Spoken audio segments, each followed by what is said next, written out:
మరో 4 రోజుల్లో జరగనుంది కురుక్షేత్ర మహాసంగ్రామం. జరగబోయే ఈ ఎన్నికలు కేవలం ఎమ్మెల్యేలను ఎంపీలను ఎన్నుకునేందుకు జరుగుతా ఉన్న ఎన్నికలు కానే కావు. జరగబోయే ఈ ఎన్నికలు మన ఇంటింటి అభివృద్ధిని, అందుతా ఉన్న పథకాలన్నింటినీ కొనసాగించాలనా లేదా అన్నది నిర్ణయించబోయే ఎన్నికలు ఈ ఎన్నికలు. ఈ ఎన్నికల్లో జగన్కు ఓటు వేస్తే పథకాలన్నీ కొనసాగింపు, ఇంటింటి అభివృద్ధి. అదే పొరపాటున చంద్రబాబుకు ఓటు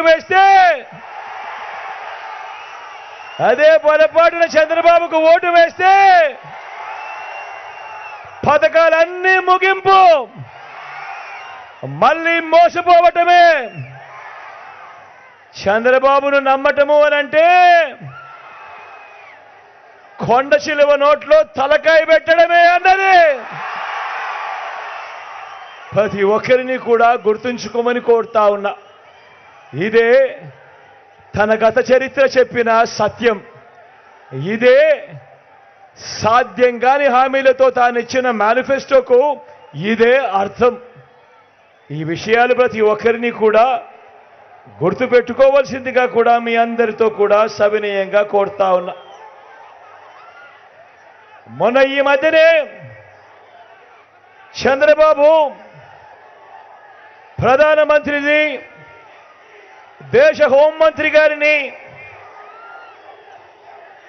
ఏపీలో వీళ్ళందరితో కూడా ఉమ్మడి సభలు పెట్టిస్తా ఉన్నాడు.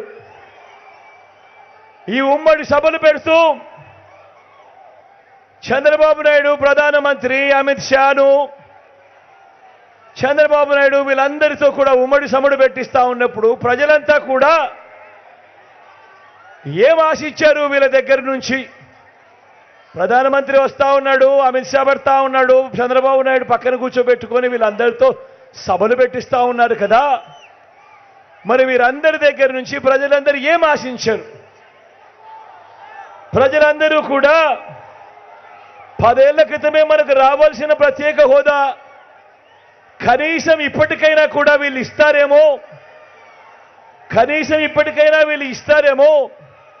ఈ మాట వాళ్ళ నోట్లో నుంచి వస్తుందేమో అని ప్రజలందరూ ఎంతో ఆశగా ఎదురు చూశారు. కానీ ఈ ప్రకటన చేస్తారేమో అని చెప్పి ఎదురు చూసిన ప్రజలు నిరాశ మిగిలింది. ప్రజలకు, రాష్ట్ర ప్రజలకు కావాల్సిన ఒక్క మాట కూడా మాట్లాడకుండా చంద్రబాబు నాయుడికి ఏం కావాలి, దత్తపుత్రుడికి ఏం కావాలి, వదినమ్మకి ఏం కావాలి, దుష్ట చతుష్టయానికి ఏం కావాలి అని వీళ్లకు సంబంధించిన మాటలు మాత్రమే మాట్లాడి మన మీద 4 రాళ్లు వేసి మొన్నటిదాకా ఇదే చంద్రబాబును, అదే మోడీ గారు ఇంతటి అవినీతిపరుడు దేశ చరిత్రలో ఎవడు ఉండడు అని చెప్పిన అదే నోటితోనే ఇదే చంద్రబాబును పొగిడి, వాళ్ళ కూటమిలో చేరినందుకు పొగిడి వెళ్ళిపోయాడు ఇదే మోడీ గారు. ఇది ఎన్డీఏ ఏపీ ఎజెండా. దీనివల్ల రాష్ట్రంలో మన రైతులకు కానీ, రాష్ట్రంలో మన అక్క చెల్లెమ్మలకు కానీ, రాష్ట్రంలో మన అవ్వాతాతలకు కానీ, రాష్ట్రంలో మన పిల్లలకు కానీ, మన సామాజిక వర్గానికి కానీ, ఏ ఒక్క సామాజిక వర్గానికి కానీ, ఏ ఒక్కరికి అయినా కూడా ఏమి లాభం జరిగింది అని ఈ సందర్భంగా నేను మిమ్మల్ని అందరి సమక్షంలో అడుగుతా ఉన్నా. మరో వంక మీ బిడ్డ ఉన్నాడు, మరో వంక మీ జగన్ ఉన్నాడు. మీ బిడ్డ మీ జగన్ ఏం చెప్తా ఉన్నాడు? 5 ఏళ్ల కిందట 5 ఏళ్ల క్రితం నేను ఇదిగో నా మేనిఫెస్టో అని చెప్పి నేను ఇచ్చాను. ఇందులో చెప్పినవి ఏకంగా 99% వాగ్దానాలను నేను అమలు చేసి చెప్పిన ఈ మేనిఫెస్టోను అమలు చేసిన ఈ మేనిఫెస్టోను దీన్ని నేను ప్రతి ఇంటికి కూడా పంపుతూ ప్రతి అక్కకు ప్రతి చెల్లెమ్మకు దాన్ని చూపిస్తూ అక్క చెల్లెమ్మ మీరే దీన్ని టిక్కు పెట్టండి అని మీ బిడ్డ ఏకంగా 99% వాగ్దానాలు అమలు చేసి ప్రతి ఇంటికి వెళ్ళి ప్రతి అక్క చెల్లెమ్మకు ప్రతి అన్నదమ్ముడికి ప్రతి రైతన్నకు ఇది చూపించి మీరే టిక్కు పెట్టండి అని చెప్పి వాళ్ళని అడుగుతూ వాళ్ళందరి ఆశీస్సులు మీ బిడ్డ ఒకవైపున తీసుకుంటా ఉంటే మరోవైపున మరి మన భారతదేశ ప్రధాని కేంద్ర హోంమంత్రి చంద్రబాబు దత్తపుత్రుడు వదినమ్మ మరి వీరంతా కలిసి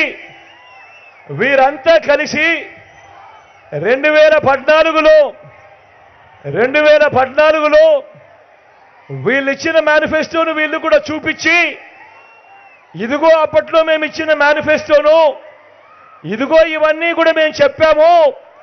ఈ మేనిఫెస్టోయే కాకుండా ముఖ్యమైన హామీలనంటూ మా ఫోటోలతో చంద్రబాబు నాయుడు స్వయాన సంతకం పెట్టి ఈ మాదిరిగా చంద్రబాబు ప్రతి ఇంటికి పంపించాడు.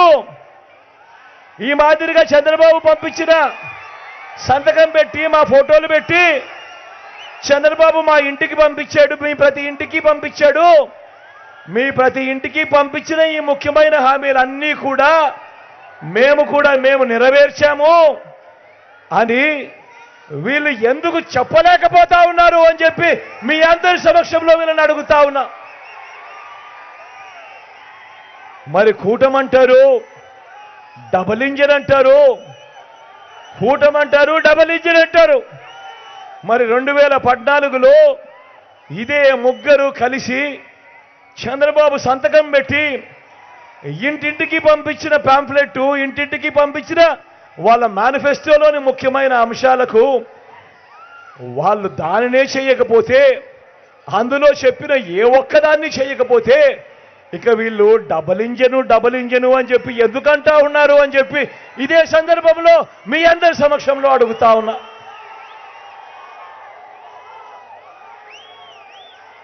ఇదే చంద్రబాబు కూటమి ఒక పెత్తందారుల కూటమి. ఇదే చంద్రబాబు కూటమి ఒక పెత్తందారుల కూటమి.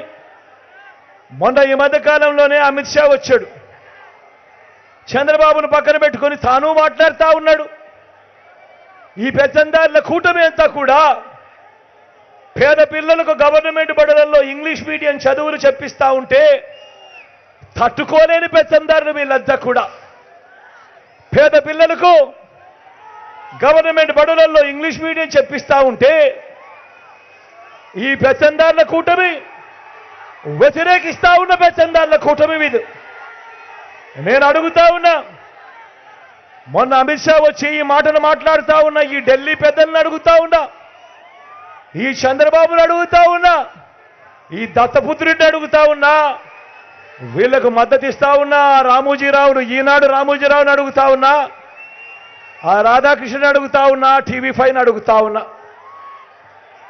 వీళ్ళందరినీ అడుగుతా ఉన్నా, అయ్యా మీ పిల్లలు మీ మనవళ్ళు మీ వాళ్ళల్లో ఏ ఒక్కరైనా కూడా ఇంగ్లీష్ మీడియం బడులలో కాకుండా తెలుగు మీడియంలో కానీ లేదా మీ స్థానిక భాషలో కానీ మీ మనవళ్ళు మీ పిల్లలు ఎవరినైనా మీరు చదివిస్తా ఉన్నారా అని ఇదే సందర్భంగా అడుగుతా ఉన్నా. పేదలకు వేరే మీడియం అట, మన గవర్నమెంట్ బడులలో పిల్లలకు మాత్రం తెలుగు మీడియం అట. కానీ వారి పిల్లలకు వారి మనవళ్లకు మాత్రం ఇలాంటి వారికి మాత్రం వేరే చదువులట, వేరే విధానమట. నేను అడుగుతా ఉన్నా, ఇటువంటి భావజాలం, ఇటువంటి పెద్దదారి భావజాలంతో ఇలాంటి వాళ్ళు ప్రజల ముందుకు వచ్చి మాకు ఓటు వేయండి అని చెప్పి ఇలాంటి వారు అడుగుతా ఉన్నారు అనంటే, ఇలాంటి వారికి రేపొద్దున ఓటు వేస్తే పేద పిల్లలు గవర్నమెంట్ బడులలో చదువుతా ఉన్న ఆ పిల్లలకు ఏ ఒక్కరికైనా కూడా ఇంగ్లీష్ మీడియం వీళ్ళు నేర్పుతారా అని ఇదే సందర్భంగా నేను మిమ్మల్ని అడుగుతా ఉన్నా. ఆలోచన చేయమని అడుగుతా ఉన్నా. ఈ రూపం మార్చుకున్న అంటరానితనం మీద మనం చెయ్యాల్సిన యుద్ధం ఇంకా ఎంత ఉందో ఒక్కసారి గుర్తు పెట్టుకోమని కోరుతా ఉన్నా. మా నమ్మకం నువ్వే జగన్, మా నమ్మకం నువ్వే జగన్, మా నమ్మకం నువ్వే జగన్, నమ్మకం నువ్వే జగన్, నమ్మకం నిన్నే జగన్.